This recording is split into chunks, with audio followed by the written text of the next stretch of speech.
I'll teach you how to do the advanced tuck planche fast. Step 0 requirements. At least 35 push-ups and at least 8 seconds of tuck planche. Step 1 the workout. There are 5 exercises. Exercise 1 tuck to advanced tuck, 3 reps, 3 sets. Here's how to do it. Get into a tuck planche position, then extend your knees so that you get into an advanced tuck planche and come right back. Here are 3 common mistakes. Moving your head while doing the rep. Having the wrong pelvic tilt while extending your knees. This is posterior pelvic tilt, anterior. Posterior, anterior. During the planche itself, you want the anterior pelvic tilt. The third and last mistake is slightly going into a tuck L-sit position. Don't do that. Exercise 2, tuck planche, 6 seconds, 3 sets. You already know how to do this exercise, just do it. Exercise 3, pseudo planche push-ups to 90 degree.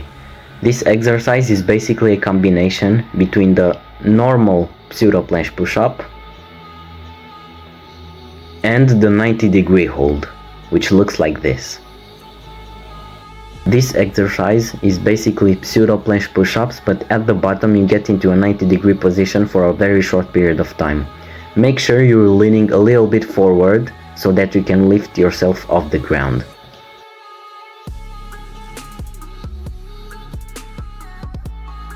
Exercise 4, dynamic planche leans. Make sure you're squeezing your glutes and having anterior pelvic tilt during the leans.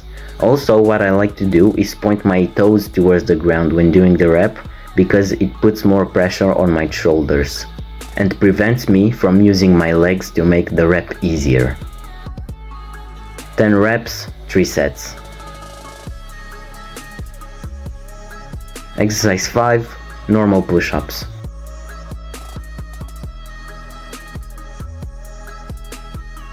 I recommend you doing this workout 3 times a week with at least 1 rest day in between the workouts. If you're finding this video useful, you'll find my one-on-one coaching program even more useful. Click the link in the description, then tap on one-on-one coaching and you'll be sent to my sales page. Right now, it's listed at $27 a month. Step 2, progressive overload.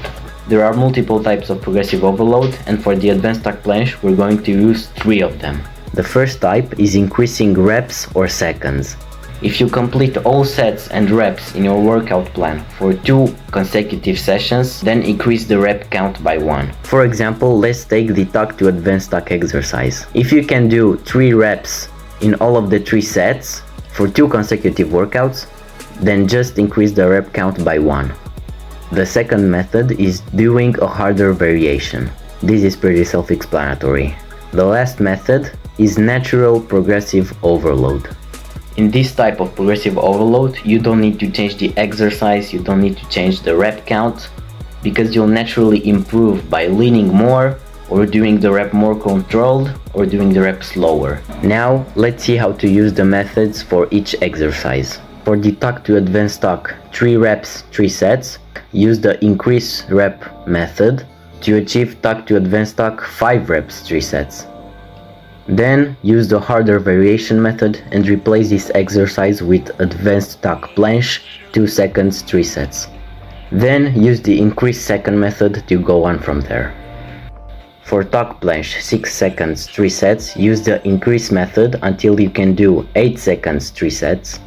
And then switch this exercise with tuck L-sit to advanced tuck, 2 reps, 3 sets, and use the increase method to go on from there. For the other exercises, the progressive overload is easier to do. In the pseudo planche push-ups to 90 degree, with time your reps will become more controlled and you'll hold the 90 degree for longer. For the leans, you will naturally lean more. And for the push-ups, you'll just use the increase strategy to increase your reps. If you stick to this plan, I think that in around 3 weeks, you'll be able to do 5 seconds of advanced tuck planche. And please don't make this workout too complicated than it is. Think about it in an easy and logical way. You just have a workout and you progress the overload on the exercises. That's it. See you at the top.